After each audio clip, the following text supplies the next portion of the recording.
لا حول ولا قوة إلا بالله العلي العظيم حسبنا الله ونعم الوكيل نعم المولى ونعم النصير بسم الله الرحمن الرحيم الحمد لله الذي هدانا لهذا وما كنا لنهتدي لولا أن هدانا الله لقد جاءت رسل ربنا بالحق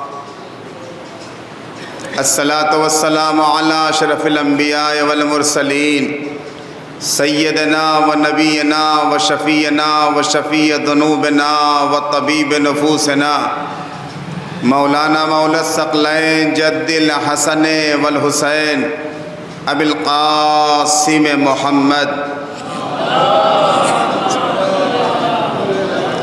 وعلى آله الطيبين الطاهرين المعصومين المظلومين المنتخبين الذين أذهب الله عنهم الرجس وطهرهم تطهيرا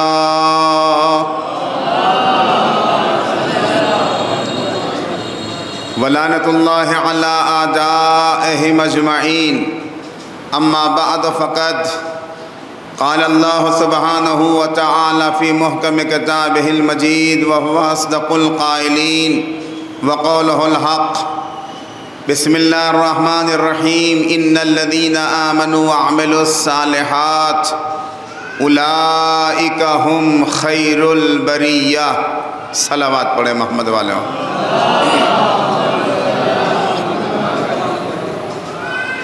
قبل اس سے کسی آئے وافی ہدایہ پہ کچھ معروضات آپ کے حوالے کیے جائیں گزارش ہے ایک مرتبہ سورہ ہم 3 مرتبہ سورہ توحید کی تلاوت فرما کر سید محمد علی کربلائی مرحوم ابن سید کوثر علی عابدی مرحوم کی روح کو اصالِ ثواب فرما دیے ایک بآواز بلند صلوات پڑھ دیے محمد والے محمد پر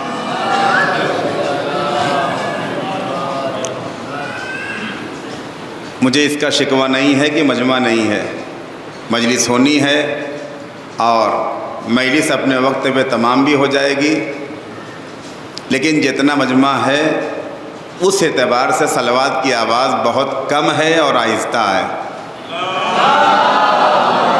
صلی اللہ محمد والے مجمع جب جاگ کے سنتا ہے تو لطف ملتا ہے اچھا لگتا ہے اور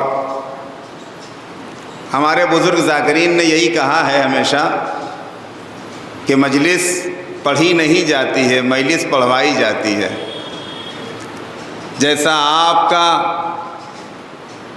استقبال ہوتا ہے اسی اعتبار سے ذاکر جم کے پڑھتا ہے لیکن اگر آپ ہی خاموش رہے تو ذاکر کیا پڑھے گا لہذا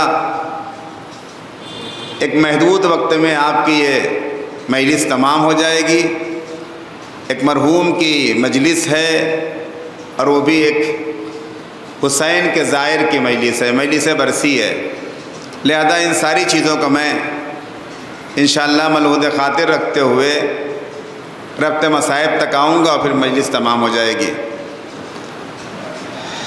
خطاب قدرت ہو رہا ہے بغیر کسی تمہید کے خطاب قدرت ہو رہا ہے کہ ان الذین آمنوا وعملوا الصالحات اولئک ہم خیر البریہ بے شک وہ افراد جو ایمان لائے اور عمل صالح بجا لائے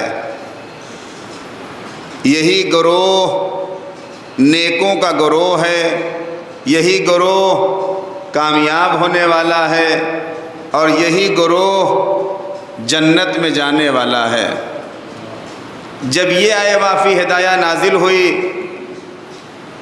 پیغمبر ہیں اصحاب پیغمبر ہیں مجمع جم غفیر ہے اور مسجد نبوی ہے اللہ کے نبی نے اس آئے وافی ہدایہ کو سب کے سامنے پڑھا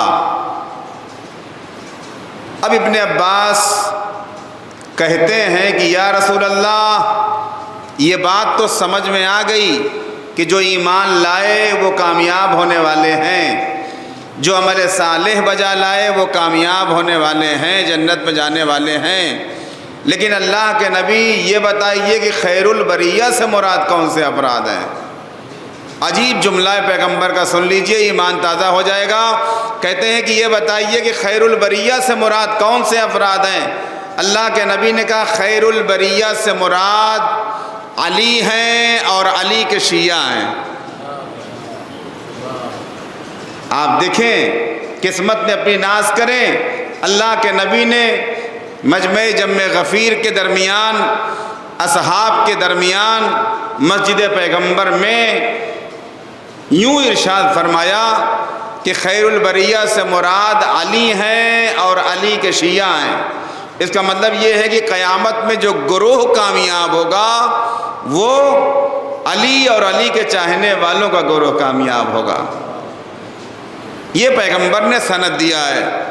اب اس کے بعد پیغمبر یہیں رکے نہیں، اب علامہ سبط ابن جوزی نے اپنی کتاب الخلفاء میں لکھا، تاریخ خلفاء میں پیغمبر کی حدیث ہے۔ پیغمبر اسلام ارشاد فرماتے ہیں کہ یا علی انت و شیعتک ہم الفائزون فی یوم القیامہ، اے علی آپ اور آپ کے شیعہ قیامت میں کامیاب ہونے والے ہیں۔ یہاں تک پیغمبر نے فرمایا علی آپ اور آپ کے شیعہ قیامت میں کامیاب ہونے والے ہیں۔ تو قیامت میں یعنی وارد محشر جب ہوں گے تو ان کے آنے کا انداز کیا ہوگا؟ اللہ کے نبی نے پھر حدیث کو آگے بڑھایا، کہتے ہیں جب علی کے چاہنے والے افراد قیامت کے دن روز محشر وارد محشر ہوں گے تو ان کے آنے کا انداز یہ ہوگا کہ وہ اللہ سے راضی ہوں گے، اللہ ان سے راضی ہوگا۔ وہ اللہ سے راضی ہوں گے اور اللہ ان سے راضی ہوگا۔ یا رسول اللہ پھر دشمنان علی کے آنے کا انداز کیا ہوگا؟ عجیب بات ارشاد فرمائی اللہ کے نبی نے، کہاں دشمنان علی بھی وارد محشر ہوں گے، لیکن یا رسول اللہ ان کے آنے کا انداز کیا ہوگا؟ اللہ کے نبی نے فرمایا کہ جب وہ وارد محشر ہوں گے تو وہ لعنتی اور کبھی چہروں کے ساتھ وارد محشر ہوں گے۔ وَهُمْ لَا يُنصَرُونَ، اور ان کی کوئی مدد نہیں کی جائے گی۔ قیامت کے دن دشمنان علی کی کوئی مدد نہیں کی جائے گی، لیکن جو وارد محشر ہوں گے تو لعنتی اور کبھی چہروں کے ساتھ وارد محشر ہوں گے۔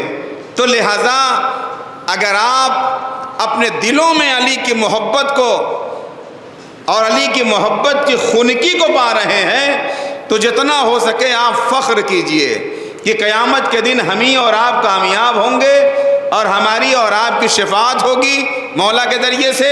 شاید یہی وجہ ہے کہ پیغمبر اسلام نے یہ ارشاد فرمایا کہ لو اجتمع الناس علی حب علی لما خلق اللہ النار، اگر یہ دنیا کے سارے افراد محبت علی پہ جمع ہو گئے ہوتے تو اللہ کبھی جہنم کو پیدا ہی نہ کرتا۔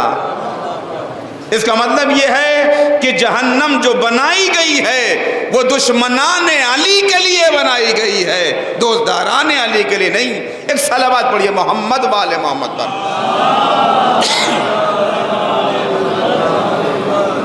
ایک اور جاگ کے صلوات پڑھ دیے محمد وآل محمد پر۔ غور فرمایا آپ نے، جنت بنائی گئی ہے دوستداران علی کے لیے، جہنم بنائی گئی ہے دشمنان علی کے لیے۔ شاید یہی وجہ ہے کہ اللہ کے نبی نے فرمایا جس نے علی کی مولائیت کا اقرار نہیں کیا اس کے اوپر جنت کی خوشبو حرام ہے۔ جس نے علی کی ولایت کو نہیں مانا، جس نے علی کی مولائیت کا اقرار نہیں کیا، اس کے اوپر جنت کی خوشبو حرام ہے۔ ایسا فرد بشر جنت میں جا ہی نہیں سکتا ہے۔ حدیث قدسی ہے اس کے بارے میں، بڑی بہترین حدیث ہے، حدیث قدسی کلام پروردگار ہے۔ کیا ہے کہ اللہ تعالیٰ نے ارشاد فرمایا کہ ولایت علی ابن ابی طالب حصنی ومن دخل حصنی امن من عذابی۔ ولایت علی، پروردگار کہہ رہا ہے ولایت علی میرا ایک مضبوط قلعہ ہے، جو اس میں داخل ہو گیا وہ میرے عذاب سے پناہ پا گیا۔ تو عزیزو اگر چاہتے ہو کہ دنیا سے لے کر آخرت تک عذاب الہی سے محفوظ رہو تو علی کی ولایت کا اقرار کرتے چلے جاؤ اور آپ کو فلاح ملتی چلی جائے گی۔ ایک صلوات پڑھے محمد والے محمد پر۔ ولایت علی بہت اہم شے ہے، اسی لیے علماء نے لکھا سورہ صافات میں ارشاد الہی ہو رہا ہے کہ جب یہ افراد قیامت کے دن وارد محشر ہوں گے اور اس کے بعد ساری چیزوں کا امتحان دے کے گزر رہے ہوں گے، پورے صراط کی طرف جا رہے ہوں گے ادھر سے گزرنے کے لیے، تو آواز آئے گی۔ سورہ صافات علماء لکھتے ہیں کہ آواز آئے گی وقفوہم انہم مسئولون، انہیں روکو، یہ کہاں جا رہے ہیں؟ انہم مسئولون، ان سے کچھ پوچھا جائے گا، یہ کہاں جا رہے ہیں؟ تاریخ یہ بتاتی ہے کہ یہ تڑپ کے آواز دیں گے اب کیا پوچھا جائے گا؟ نماز کا امتحان ہم نے دیا، روزے کا امتحان ہم نے دیا، زکوٰۃ کا امتحان ہم نے دیا، حج کا امتحان ہم نے دیا، جو چیزیں واجب تھیں ہم نے ساری چیزوں کا امتحان دیا، اب ہم سے کیا پوچھا جائے گا؟ علماء لکھتے ہیں کہ اس وقت جو آواز آئے گی ایک ملک کی آواز ہوگی، وقفوہم انہم مسئولون، انہیں روکو، یہ کہاں جا رہے ہیں؟ کہاں جا رہے ہیں؟ آواز آئے گی کہ ولایت علی کا اقرار کیا تھا یا نہیں کیا تھا؟ دنیا میں رہتے ہوئے علی کی ولایت کو مانا تھا کہ نہیں مانا تھا؟ ولایت علی کا اقرار کیا تھا یا نہیں کیا تھا؟ لہذا بغیر ولایت علی کا اقرار کیے ہوئے انسان بخشا نہیں جائے گا، یہ بات طے ہے عزیزو، بغیر ولایت علی کا اقرار کیے ہوئے انسان بخشا نہیں جائے گا۔ مگر آج کا انسان یہ سوچتا ہے کہ بس جن کو مانتے ہیں مانتے جائیے اور اس کے بعد پھر ہمارا بیڑا پار ہے، یہ ممکن نہیں ہے۔ پروردگار عالم نے آل محمد کو کمال کل بنایا ہے، مجموع کمال بنایا ہے۔ دنیا کے افراد کو چھوڑیے، آپ کو جیسا کمال دیکھنا ہو آپ در آل محمد پہ آ جائیے۔ جو جس کمال کا چاہنے والا ہے، جس کمال کا ماننے والا ہے، در آل محمد پہ آ جائے، اسے سب کچھ مل جائے گا۔ ان سے افضل پروردگار عالم نے کائنات میں کسی کو بنایا ہی نہیں ہے، ان سے افضل پروردگار نے کسی کو بنایا ہی نہیں ہے۔ ابن عباس جو مولائے کائنات کے چچا ہیں، انہوں نے یہ پوچھا اللہ کے نبی خیر البریہ سے مراد کون سے افراد ہیں؟ کہا خیر البریہ سے مراد علی ہیں اور علی کے شیعہ ہیں۔ تو معلوم یہ ہوا کہ ابن عباس اس شخصیت کا نام ہے جس کو علماء اہل سنت نے بھی قبول کیا ہے اور علماء شیعہ نے بھی بالاتفاق قبول کیا۔ بہت بڑی شخصیت ہے ابن عباس کی، ابن عباس کی بہت بڑی شخصیت ہے دائرہ اسلام میں، دونوں فرقے کے علماء نے باقاعدہ قبول کیا۔ یہ مفسر قرآن کی حیثیت سے ہیں، مفسر قرآن کی حیثیت سے جانے اور پہچانے جاتے ہیں، اور اتنا بڑا علم تھا ان کے پاس کہ مدینے میں جو یہ مشہور ہوئے مفسر قرآن کی حیثیت سے، اس میں جب ان کے علم کا چرچا ہوا تو لوگوں نے پوچھا کہ یہ آپ کو اتنا زیادہ علم کہاں سے ملا؟ تو فرماتے ہیں کہ مجھے جو کچھ بھی علم ملا ہے وہ مجھے مولا علی سے ملا ہے۔ ابن عباس کی عظمت پہچانیے پہلے، پھر مولا کائنات کو دیکھیے۔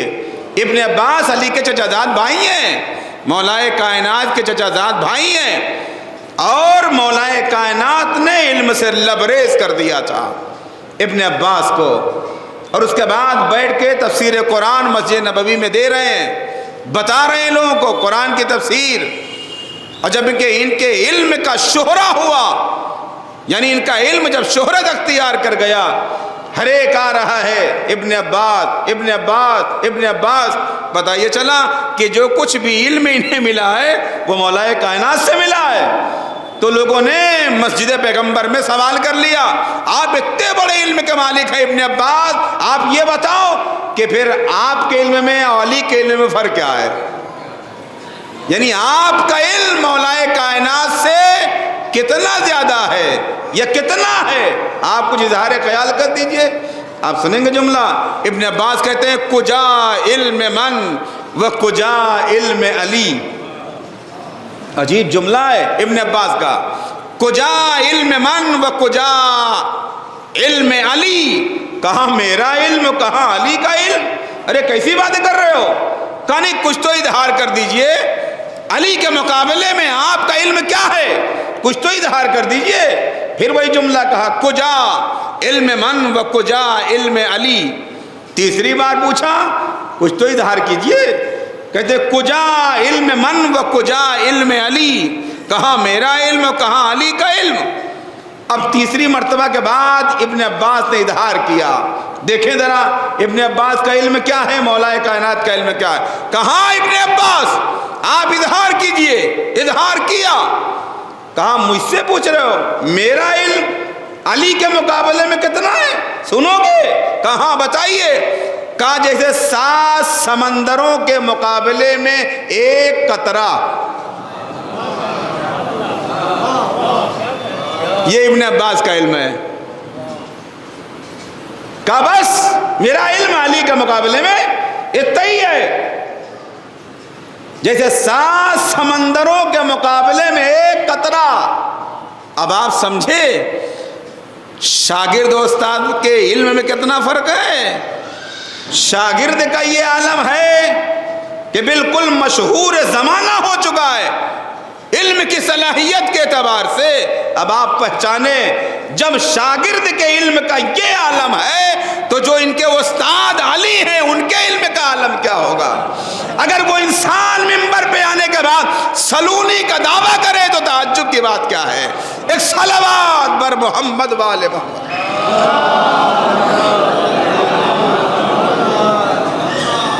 یہ ابن عباس ہیں. ابن عباس سے بڑی روایتیں ہیں.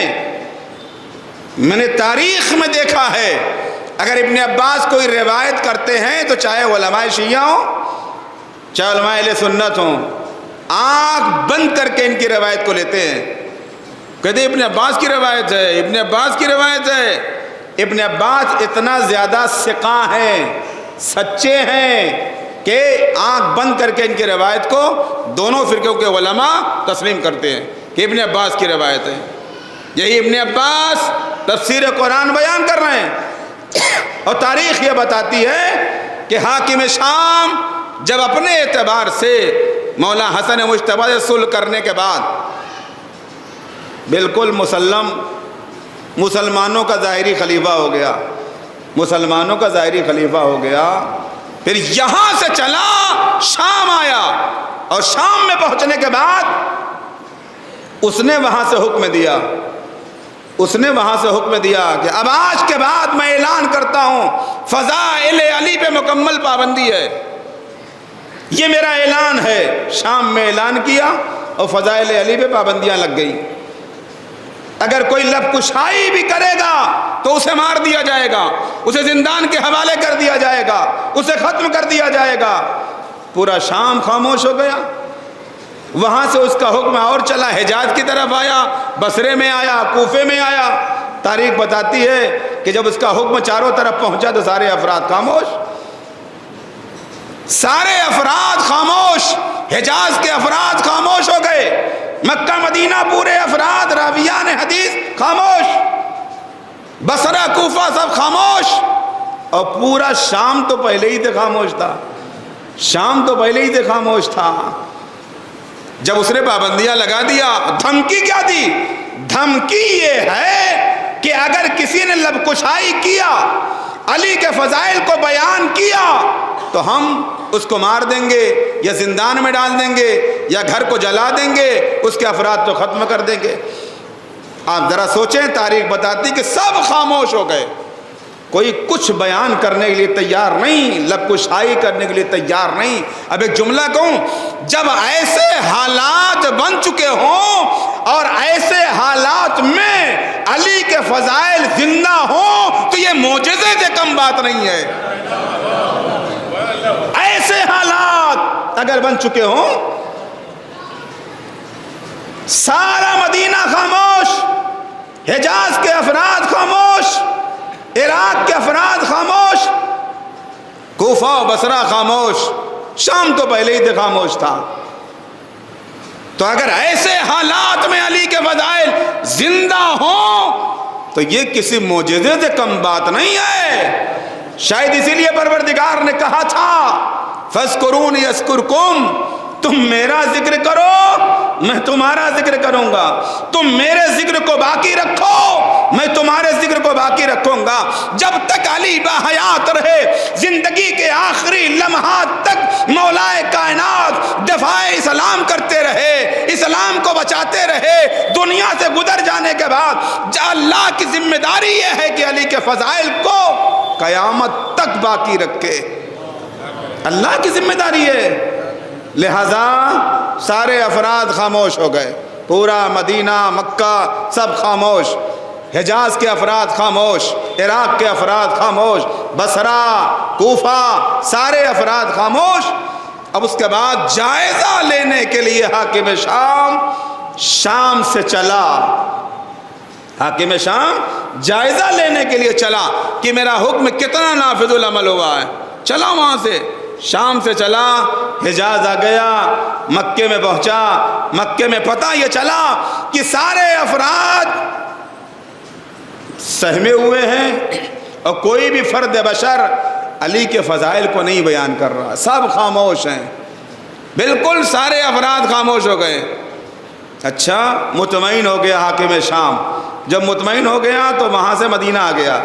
جب مدینہ آیا پتہ یہ چلا کہ سارے مدینے والے خاموش ہیں، کوئی علی کے فضائل کو بیان نہیں کر رہا ہے، سب خاموش۔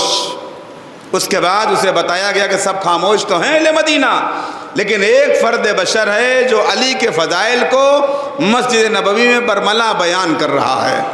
کہا وہ کون ہے؟ حاکم شام کہتا ہے ارے وہ کون ہے جس کے اوپر میری باتوں کا اثر نہیں ہو رہا؟ وہ کون ہے؟ کہا وہ ابن عباس ہیں۔ ابن عباس، ہاشمی خون رگوں میں دوڑ رہا ہے ابن عباس کے۔ ابن عباس مولا علی کے چچا داد بھائی ہیں، اور جو علم ابن عباس کو ملا ہے وہ مولا کائنات کے ذریعے ملا ہے۔ علم کا اندازہ آپ نے ابھی کر لیا جو میں نے آپ کے سامنے بیان کیا۔ افراد نے کہا سب خاموش ہو گئے، ایک فرد بشر ہے جو خاموش نہیں ہو رہا، وہ برملا بیان کر رہا ہے مسجد میں بیٹھ کے۔ حاکم شام کہتا وہ کون ہے؟ وہ کون ہے؟ کہا اس ذات کا نام ابن عباس ہے۔ سب خاموش ہو گئے، پورا مدینہ خاموش ہے، مگر ابن عباس بول رہے ہیں۔ کہا اچھا ابن عباس کو بلایا جائے؟ ابن عباس کی اتنی جرات، اتنی ہمت، ہم نے حکم دیا ہمارے حکم کو ماننے پہ تیار نہیں۔ لیجئے پورا مدینہ جمع ہے، مجمع جمع غفیر ہے، سارے افراد ہیں، اصحاب کا مجمع ہے، پورا مدینہ خاموش، اور حاکم شام اپنے افراد کو لیے ہوئے بیٹھا ہے۔ آگئے ابن عباس، ابن عباس آئے تو برملا حاکم شام کہتا ہے ابن عباس میں نے یہ سنا ہے کہ میرے حکم کو مانتے نہیں ہو، میں نے یہ سنا ہے کہ سرپیچی کر رہے ہو، میں نے یہ سنا ہے میرے حکم کی بغاوت کر رہے ہو۔ کہا کیا ہوا؟ کیا سنا ہے؟ کہا رہے یہی سنا ہے کہ سارے افراد خاموش ہیں، علی کے فضائل والی حدیثیں کو یہ نہیں بیان کر رہا ہے، لیکن تم بیان کر رہے ہو مسجد نبوی میں بیٹھ کر۔ کہا نہیں، کوئی سی بات تو نہیں ہے، میں جو کچھ بیان کر رہا ہوں مسجد پیغمبر میں وہ تفسیر قرآن بیان کر رہا ہوں۔ غلط کہہ رہا ہے وہ انسان جو میں اپنی طرف سے بیان کر رہا ہوں، غلط ہے یہ بات۔ کہاں ہے؟ ابھی تو ہمیں یہ پتا چلا ہے۔ کہا جی جو بیان کر رہا ہوں وہ تفسیر قرآن ہے، اور یہ بھی سنو حاکم شام، جو بیان کر رہا ہوں وہ پیغمبر سے سن کے بیان کر رہا ہوں، اپنی طرف سے ایک جملے کا میں روادار نہیں ہوں۔ جو کچھ پیغمبر نے کہا ہے وہی بیان کرتا ہوں۔ کام نے سنا ہے قرآن کی آیتیں بیان کرتے ہو، اس کی تفسیر بیان کرتے ہو، تو ہر تفسیروں میں تم علی کے فضائل بیان کرتے ہو، یہ تو ہو رہا ہے نا۔ کہا پھر میں وہی بات کہہ رہا ہوں کہ میں وہی بیان کرتا ہوں جو اللہ کے نبی نے بیان کیا ہے، میں تفسیر وہی بیان کر رہا ہوں جو پیغمبر نے بیان کیا ہے۔ کہا اچھا تم وہی بیان کرتے ہو؟ تاریخ بتاتی ہے کہ پہلے تو حاکم شام کچھ دیر کے لیے خاموش ہوا، اس کے بعد کہتا ہے کہ اے ابن عباس خیال لے، اگر ہمارے حکم سے سرپیچی کرو گے، بغاوت کرو گے تو یہ خیال لے زندان میں ڈال دیں گے، گھر جلا دیں گے، افراد کو مار دیں گے اور ایسی جگہ پہنچا دیں گے کہ دوبارہ آنا مشکل ہو جائے گا۔ اب یہ تاریخ نے لکھا جملہ سنے، ہاشمی خون جس کی رگوں میں دوڑ رہا ہو اس کے سامنے ابو سفیان کا بیٹا کے کہہ رہا ہے، کیا کہہ رہا ہے؟ ابن عباس مار دیں گے، ابن عباس زندان میں ڈال دیں گے، ابن عباس تباہ و برباد کر دیں گے، لہذا ہمارے حکم کو مانو۔ تاریخ کہتی آنکھوں میں آنکھ ڈال کے، حاکم شام کی آنکھوں میں آنکھ ڈال کے ایک ہی جملہ کہا ابن عباس نے، کہو حاکم شام یہ خیال رہے کہ تیرا حکم شام میں چلے گا، مدینے میں نہیں چلے گا۔ یہ علی کا مدینہ ہے، یہ حسن کا مدینہ ہے، یہ حسین کا مدینہ ہے، یا نہیں چلے گا۔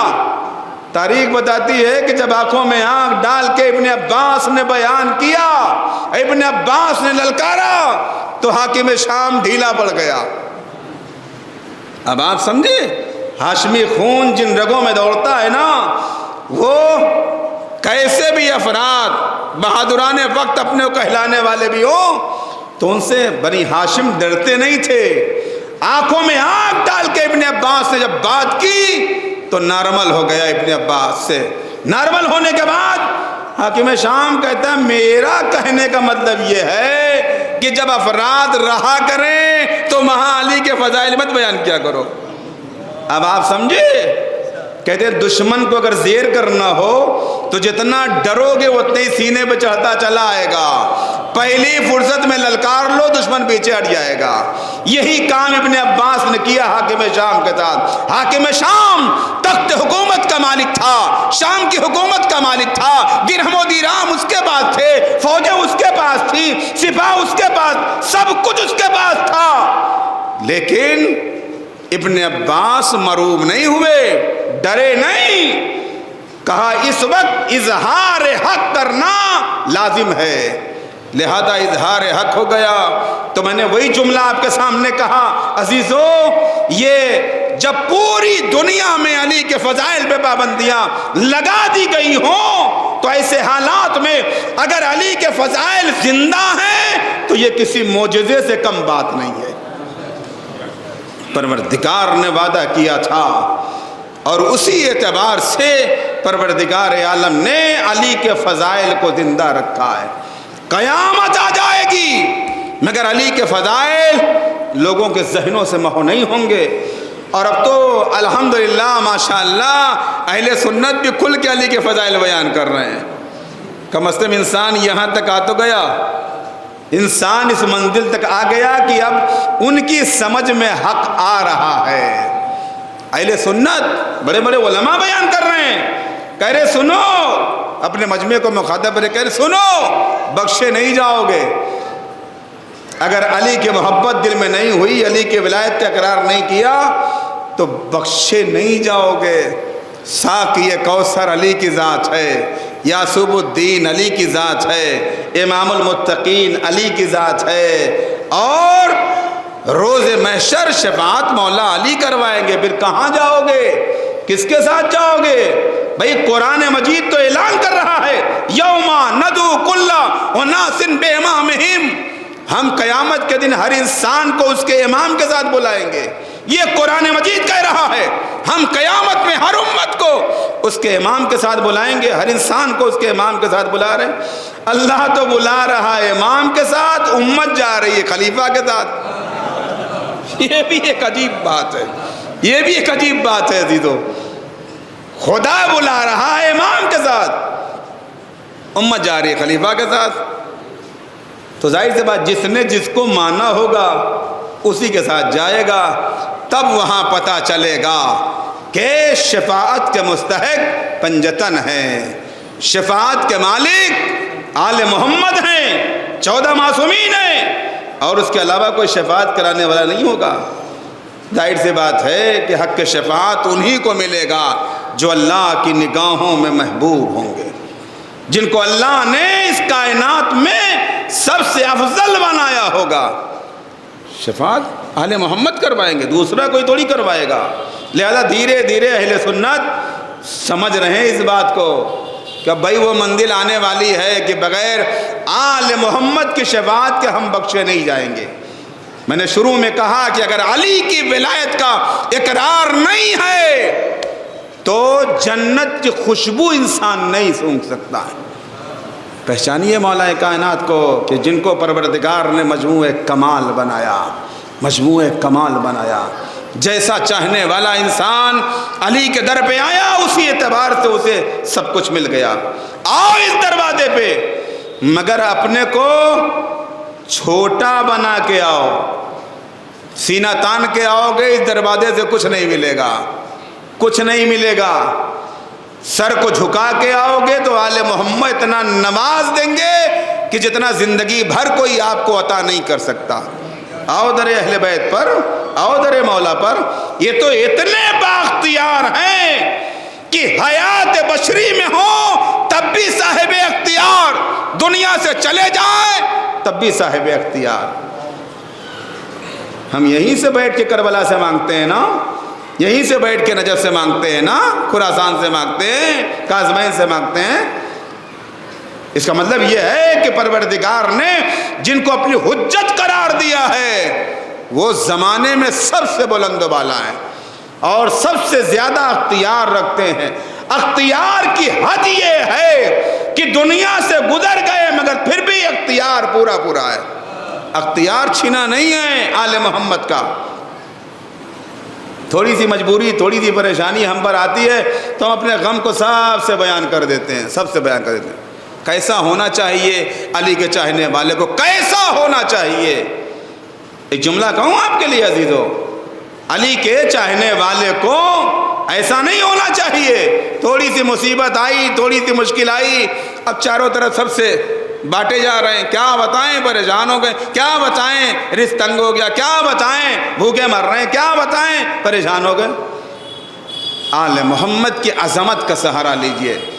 تاریخ لکھتی ہے کہ عرب پہ چلچلاتی ہوئی دھوپ ہے، مولا کے صحابی مقداد ہیں، کون نہیں جانتا جناب مقداد کو؟ مقداد صحابی مولا ہیں۔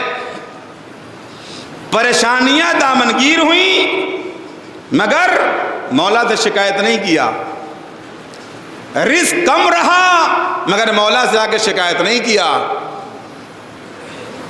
بچے زیادہ پریشان ہوئے مولا سے شکایت نہیں کیا۔ لیکن جس دن تنگی اس حد تک پہنچ گئی کہ اب گھر میں فاقہ ہو گیا، اب گھر میں فاقہ ہو گیا، جب گھر میں فاقہ ہو گیا کہ اب جانا چاہیے حلال مشکلات کے پاس، اب جانا چاہیے حلال مشکلات کے بعد۔ میرا مولا حلال مشکلات ہے، میرا مولا مولائے کل ہے، مولائے مشکل کشا ہے، جانا چاہیے۔ عرب کی چلچلاتی ہوئی دھوپ، دوپہر کا عالم، اور عالم یہ ہے کہ بچے فاقے سے ہے۔ مقداد نے کہا چلو مولا کے پاس، میرا مولا نہیں حل کرے گا مسئلے کا تو پھر کون حل کرے گا؟ لہذا چلے، دوپہر کا ٹائم تھا، آگے دروازے علی پہ آئے، دق الباب کیا، مولا نے خود دروازہ کھولا، بنفس نفیس دروازہ کھولا، دیکھا مقداد کا السلام علیک یا مولائی، اے میرے مولا آپ پر میرا سلام ہو۔ مولا نے کہا وعلیک السلام یا مقداد، تم پر بھی میرا سلام ہو مقداد، خیریت تو ہے؟ چلچلاتی ہوئی دھوپ ہے، اس دھوپ میں، عرب کی اس دھوپ میں دوپہر میں یہاں آئے ہو، خیریت تو ہے نا؟ سر کو جھکا کے کہہ رہے ہیں مولا کیا بتائیں، بڑا پریشان تھا لیکن آ تو نہیں رہا تھا، شرمندگی دامنگیر تھی، آ نہیں رہا تھا، لیکن مولا غربت کا عالم آج یہ ہو گیا میرا کہ آج میرے بچے فاقے سے ہو گئے، لہذا مجبوری یہاں تک لائیے مولا، میرے مسئلے کو حل کر دیجئے۔ مولا آپ کا چاہنے والا ہوں، مشکل کشا ہیں آپ، میری مشکل کو آسان کیجئے۔ دیکھیے مولا ہو تو ایسا ہو، مولا ہو تو ایسا ہو، کہا مولا مشکل کو آسان کیجئے. کہا ٹھیک ہے مقداد، گھبرانے کی بات نہیں ہے، مشکل کشا کے دروازے پہ آئے ہو، گھبرانے کی بات نہیں. جی مولا مشکل کو آسان کیجئے. مولا نے نگاہ اٹھائی، سامنے ایک مٹی کا ڈھیلا پڑا ہوا تھا، سامنے مٹی کا ڈھیلا پڑا ہوا تھا. نگاہ غور سے امام نے دیکھا، کہا مقداد آگے بڑھو اور جانے کے بعد اس مٹی کے ڈھیلے کو اٹھا لو. مقداد خوشی خوشی آگے بڑھے. جب قریب گئے نا تو کہا مقداد ٹھہرو. جی مولا فرمائیے. کہا مقداد یقین کے ساتھ اس مٹی کے ڈھیلے کو یا علی کہہ کے اٹھاؤ. مٹی کے ڈھیلے کو یا علی کہہ کے اٹھاؤ یقین کے ساتھ. تاریخ بتاتی ہے کہ یا علی کہہ کے یقین کے ساتھ جب اٹھایا نا تو مٹی کا پورا ڈھیلا سونے میں تبدیل ہو گیا. پورا ڈھیلا مٹی کا سونے میں تبدیل ہو گیا. جب سونے میں تبدیل ہو گیا تو اب مقداد اسے بغور دیکھ رہے ہیں. مقداد بغور دیکھ رہے ہیں اسے. اب سونے میں تبدیل ہو گیا ہے، دیکھ رہے ہیں. کچھ دیر دیکھا، دیکھنے کے بعد اب امام ادھر سے بولے. امام کہتے ہیں مقداد کیا دیکھ رہے ہو، لے جاؤ، تمہارے لیے سونا بنا لے جاؤ، مشکل کو آسان کرو اور اسے لے جاؤ بازار میں بیچ لو، تمہارے بچوں کے کام آئے گا. جتنا قرضہ ہے قرضہ دے دو. جی مولا جی مولا جی مولا. تاریخ بتاتی ہے کہ جناب مقدار نے داہنے و بائیں دیکھا. دیکھنے کے بعد ایک پتھر کا ٹکڑا ملا اور ٹکڑا ملنے کے بعد انہوں نے پتھر کے ٹکڑے سے اس مٹی کے ڈھیلے کو جو سونا بن گیا تھا اسے کچھ دیر توڑا اور توڑنے کے بعد جب تھوڑا سا ٹکڑا نکلا نا اس کو لے لیا، بقیہ کو چھوڑ دیا. بقیہ کو چھوڑ دیا. آپ ذرا سوچئے کائنات کی ایک منزل یہ بھی ہے، کائنات کی ایک منزل یہ بھی ہے. اگر ہم اور آپ ہوتے شان سے کہتے بھائی مولا کے صدقے میں ملا ہے، چلو اب تو زندگی بھر کا سامان ہو گیا، چلو کوئی بات نہیں، مولا آپ کا شکریہ، مولا آپ کا شکریہ. لیکن جملہ سنیے عزیزو، کیا جملہ کہا ہے. ادھر امام نے کہا لے جاؤ یہ کام آئے گا، لے جاؤ یہ کام. تو مقداد کہتے ہیں مولا بس اتنا ہی میرے لیے کافی ہے، اتنا ہی میرے لیے کافی ہے، مولا یہ بہت ہے میرے لیے اتنا. اب جملہ سنیے، مولا کا جملہ سنیے اور مقداد کا جواب دیکھیے. کہا مقداد نے کہا مولا کیا فرما رہے، کہاں لے جاؤ تمہارے کام آئے گا.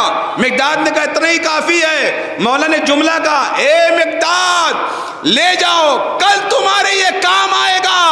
مقداد نے ایک مرتبہ جھوم پہ کہا مولا جس کے پاس آپ جیسا مولا ہو، جس کے پاس آپ جیسا مولا ہو، مولا اسے کل کی ضرورت نہیں ہے. اگر کل پھر مشکلوں میں گھرا تو میں آپ کے پاس آ جاؤں گا، لیکن میرے لیے اتنا ہی کافی ہے. اب آپ نے ملاحظہ فرمایا عزیزو، ایسے کو امام مانو جو مختار کائنات ہے، جو اشارہ کرے تو دیوار سونے کی ہو جائے. ایک صلوات بر محمد والے محمد.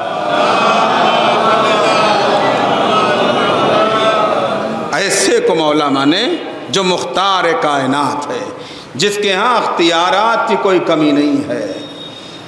یہاں سے پکارو تب بھی آپ کی آواز کو سن رہے ہیں، یہاں سے سلام کرو تو جواب سلام وہاں سے آ رہا ہے. ان کے اختیار کا یہ عالم ہے. آل محمد اس کائنات میں سب سے افضل ہے. آج اس مرد مرحوم کی مجلس برسی ہے جو حسین کا زائر تھا. اس مرد مرحوم کی مجلس ہے جو حسین کا زائر تھا، جو کربلا تک گیا تھا. کربلا تک جانے کے لیے اپنے جسم و جسمانیت کو تھکایا تھا.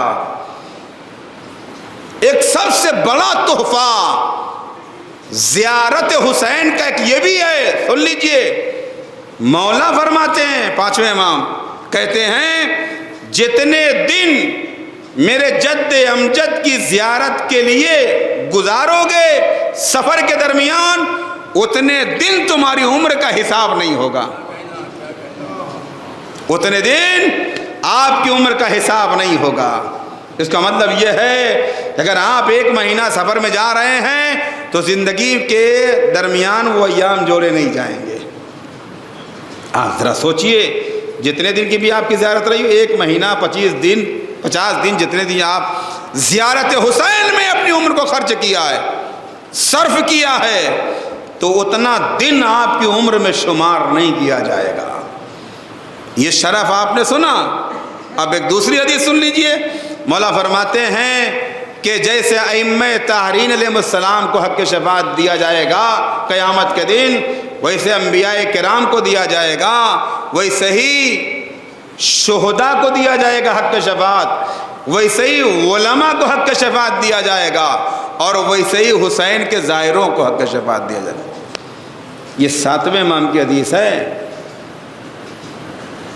کربلا میں امام کے حرم میں یہ حدیث جلی حروف میں لکھی ہوئی ہے۔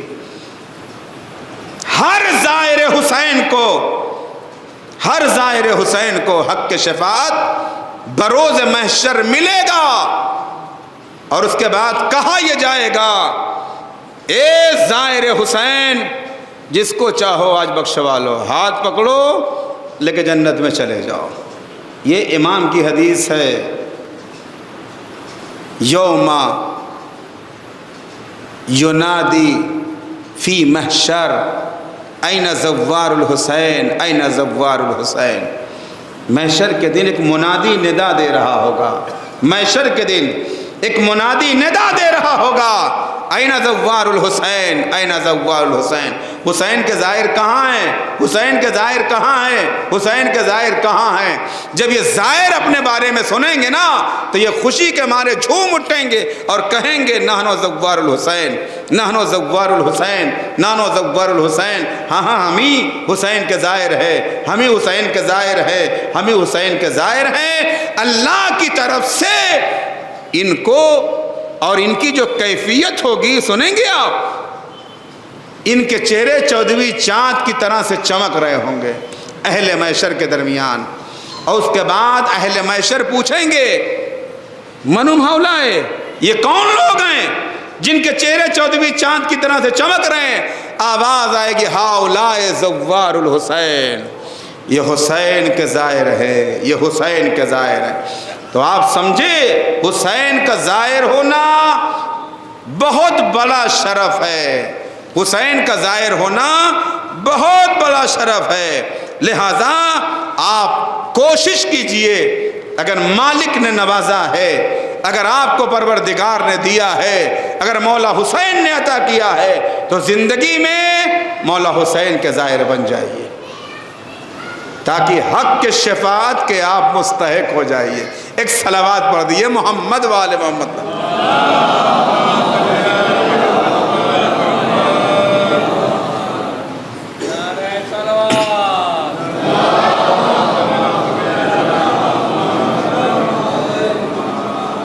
لہذا آپ کو یہ احساس ہونا چاہیے عزیزو کہ زائر حسین ہونا بہت بڑی بات ہے، بہت بڑی بات ہے۔ یہ 2 ہی تو معراجیں ہیں انسان کے لیے، یا حاجی ہونا یا کربلائی ہونا۔ زندگی کا سب سے بڑا شرف ہے، سب سے بڑا شرف ہے عزیزو۔ یا مستطیع ہو گئے ہیں تو آپ حج کے لیے چلے جائیے، اگر مستطیع نہیں ہوئے ہیں کربلا چلے جائیے۔ کربلا جانے کے بعد اگرچہ 14 معصومین کی زیارت نہیں ہو پاتی ہے، جب تک آپ مکہ مدینہ نہ جائیں، تو موقع ملے تو عمرہ بھی کر لیجئے، 14 معصومین کی زیارت کمپلیٹ ہو جائے گی، 14 معصومین کی زیارت آپ کی کمپلیٹ ہو جائے گی۔ لہذا عزیزو، یہ سوچ سے قدم آگے بڑھائیے کہ زندگی کی معراج ہیں یہ دونوں چیزیں، یا حاجی کو حج کے لیے جانا، یا حسین کے زائر کو کربلا کے لیے جانا۔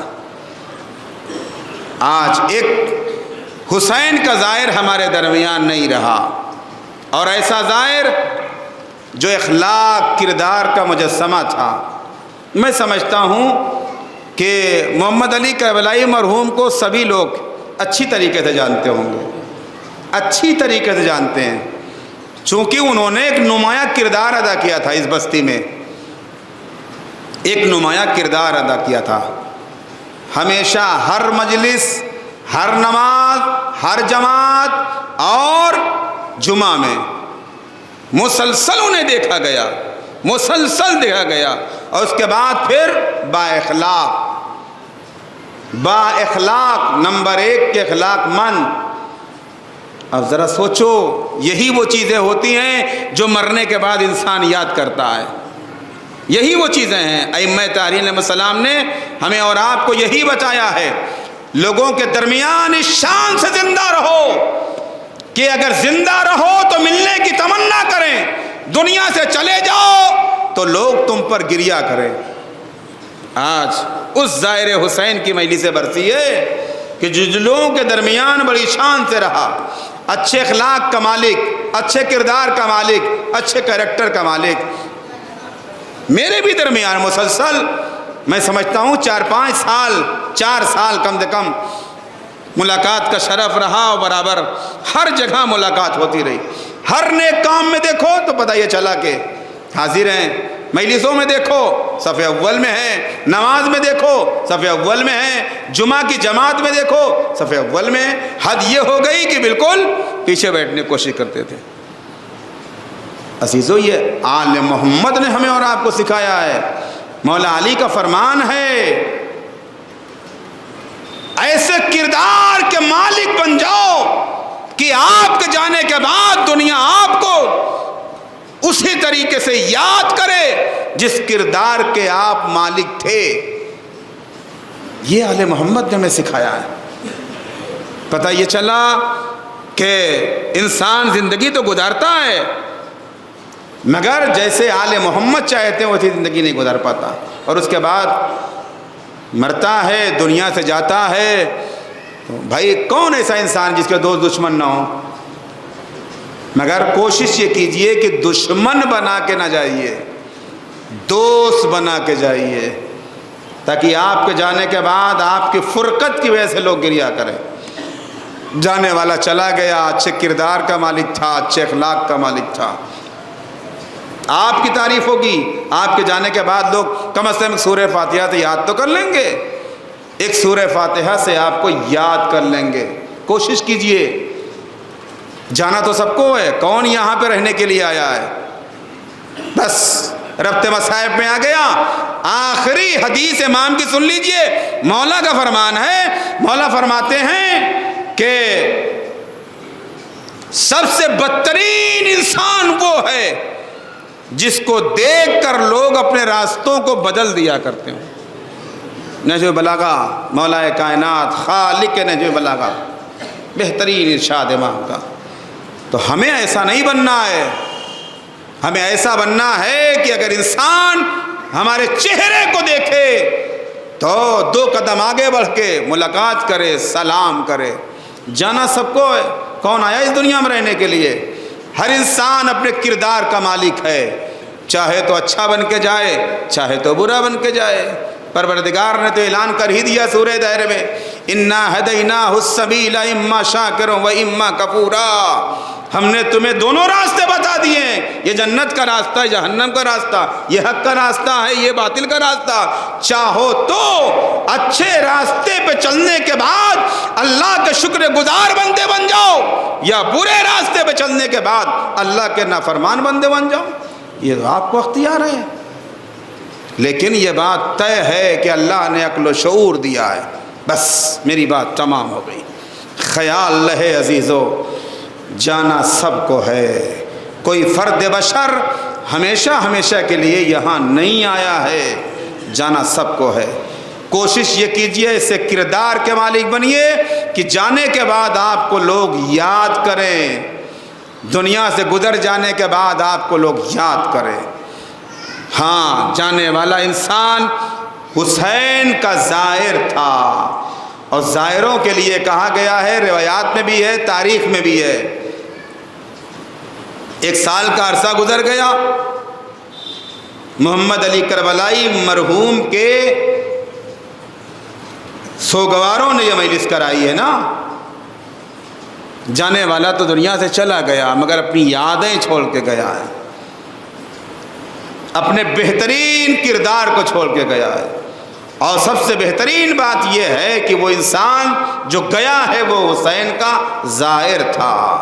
روایات کے فکر یہ ہیں کہ جب حسین کا زائر دنیا سے جاتا ہے، علامہ شیخ عباس قمی نے لکھا جب حسین کا زائر دنیا سے جاتا ہے تو حسین زیارت کرنے کے لیے اپنے زائر کی خود قبر میں چلے آتے ہیں. اس سے بڑا شرف اور کیا چاہیے آپ کو؟ زندگی بھر دیدار شوق حسین میں زندگی گزاری، اگر ملاقات نہ ہوئی تو وقت اخیر ہوتا ہے کہ حسین خود چلے آتے ہیں، اور آنے کے بعد کہتے ہیں میرے زائر گھبرانا نہیں. علامہ دربندی لکھتے ہیں کہ جب حسین کے زائر کا جنازہ اٹھتا ہے اور دفنا دیا جاتا ہے تو دفن کرنے کے بعد ہر ایک تڑپتا ہے، میرے چاہنے والے جا رہے ہو، بچوں جا رہے ہو، سب جا رہے ہو، یہ اندھیری رات ہے، یہ قبر کا اندھیرا ہے، میں کیسے رہوں گا؟ میں مانوس نہیں ہوں، اس قبر کے اندھیرے سے مانوس نہیں ہوں. آپ جانتے ہیں جو 3 منزلیں دی جاتی ہیں، 3 منزل دی جاتی ہے، قبر میں اتارو، رک رک کے اتارو، منزل و منزل اتارو، اسے ایک بیگ قبر میں نہ اتار دو. مولا فرماتے ہیں اس منزل کے دینے کا بھی ایک شرف ہے، ایک وجہ ہے. کہتے ہیں اگر ڈائریکٹ اتار دو گے قبر میں تو جو قبر میں جا رہا ہے نا یہ جانے کے بعد گھبرا جائے گا، لہٰذا منزل ب منزل اتارو.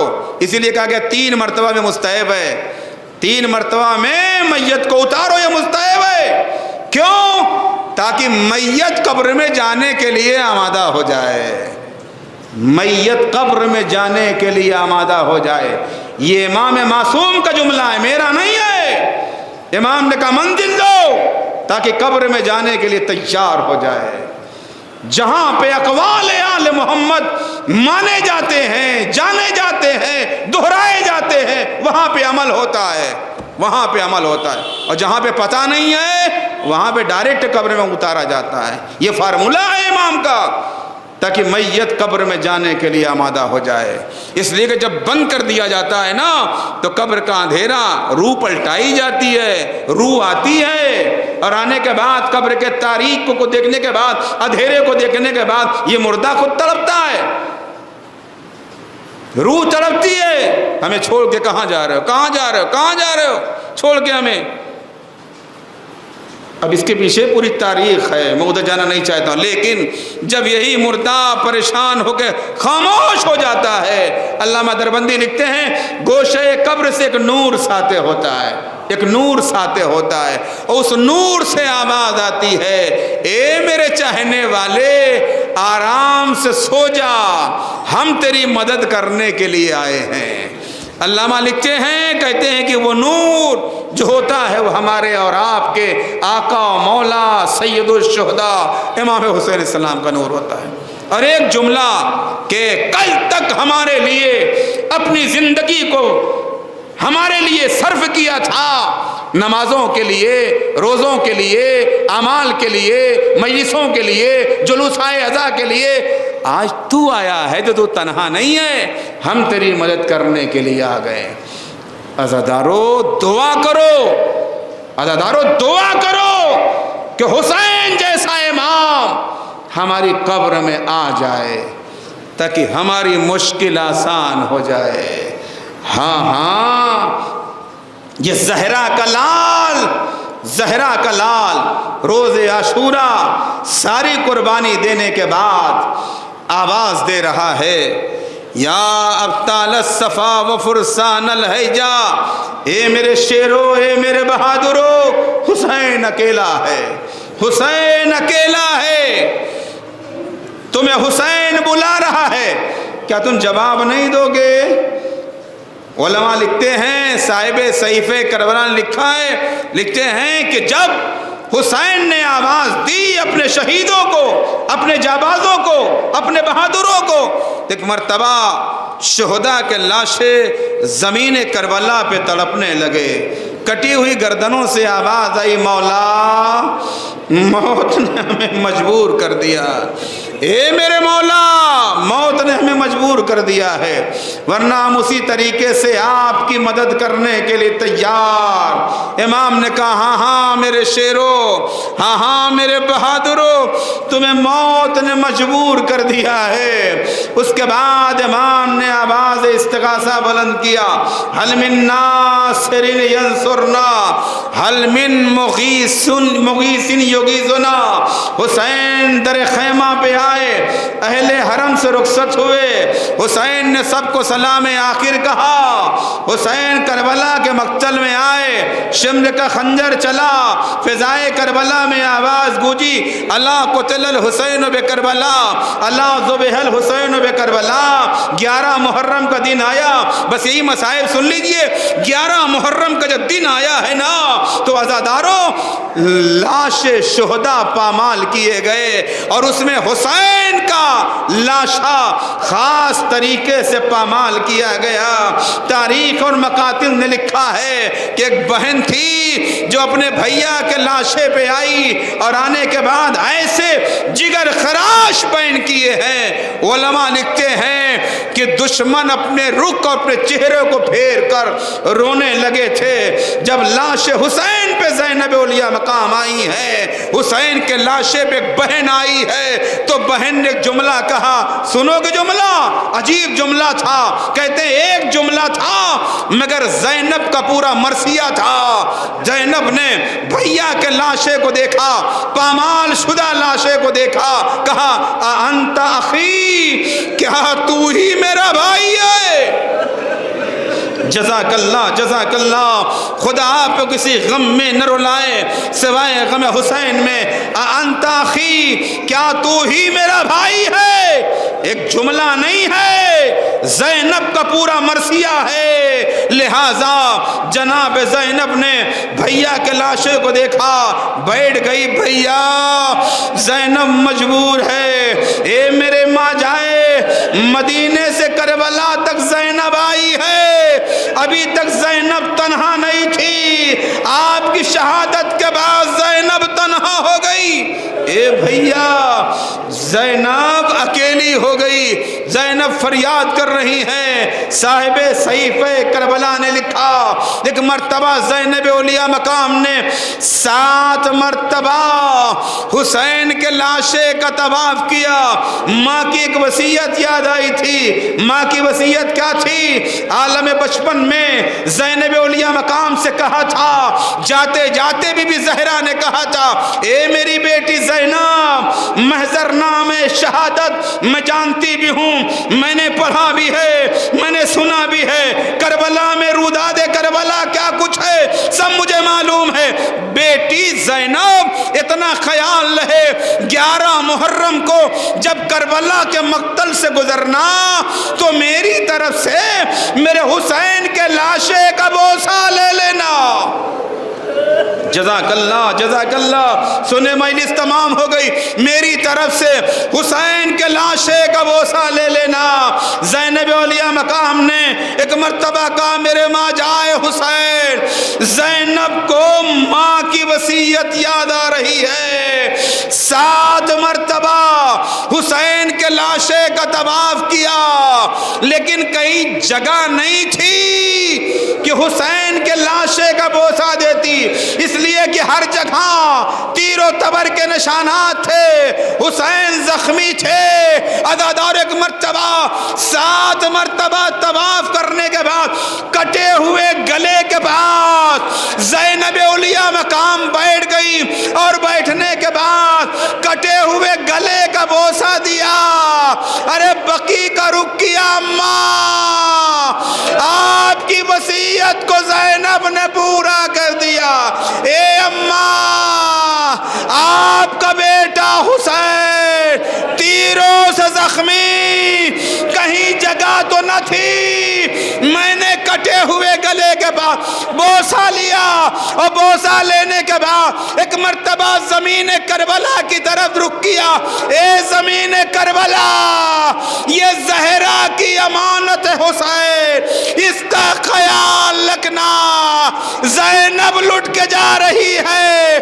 پھر حسین کو مخاطب کیا، اے میرے بھیا حسین، آپ کی شہادت کے بعد زینب اسیر ہو گئی، زینب پابند رسن ہو گئی۔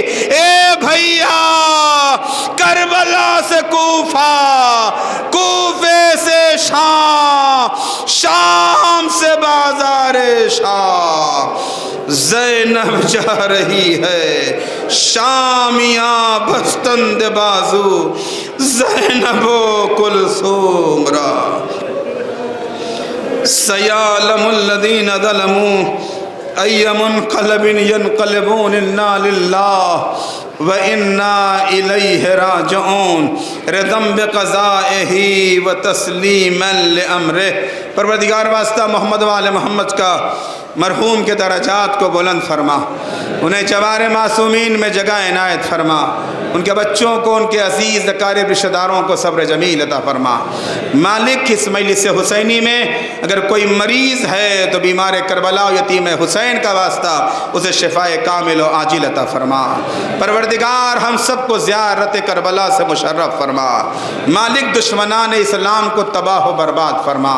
اے پروردگار واسطہ محمد و آل محمد کا شیعان حیدر کرار جہاں جہاں بھی ہیں ان کی عزت و آبرو و جان و مال کی حفاظت فرما، ان کے دشمنوں کو تباہ و برباد فرما، دشمنان اسلام کو نیست نابود فرما، علماء و مراجعوں کی حفاظت فرما، بالخصوص آیت اللہ العظمہ سید علی سستانی، آیت اللہ العظمہ سید علی خامنائی کی حفاظت فرما۔ فرزند زہرا دلبند علی مرتضی حضرت ولی عصر امام زمانہ علیہ السلام کے ظہور میں چاچیل فرما، اور ان کے اعوان و انصار میں ہم سب کو شمار فرما۔ ایک مرتبہ سورہ ہم، 3 مرتبہ سورہ توحید کی تلاوت فرما کر سید محمد علی مرحوم کربلائی مرحوم ابن سید کوثر علی عابدی مرحوم کے روح کو سر ثواب فرما دیجیے۔